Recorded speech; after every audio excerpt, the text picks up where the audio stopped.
Ճաքած ու խոնավությունից ուռած պատեր, կիսափլված առաստաղ ու փտած հատակ։ Պրոշյան առաջին նրբանցքի բնակիչների համար արդեն սովորական են դարձել այս պայմանները։ Այսինքն սկսել է հենց բաց վիճակով, նույնը տեղ, էլի նույն ձևի դուրս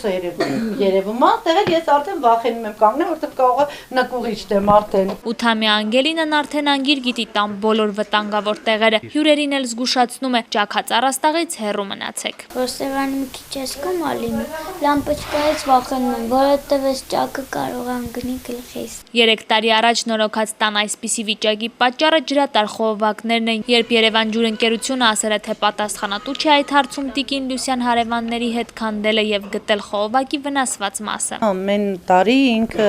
մի անցք է բացվում, որտեղ տրուբան լրիվ ժանգոտված վիճակով է։ Պարբերաբար զանգերից հետո Երևան ջուրընկերությունից այսօր այցելել են ջրի հոսքը փակել, բայց դա խնդրի լուծում չէ։ Ամեն 50 սանտիմը մեկ տրուբան էս վիճակի է։ Մի քանի ամիս հետո մյուսն է լինելու։ Սա իմ հիմքն է, որ մնացել է օդում։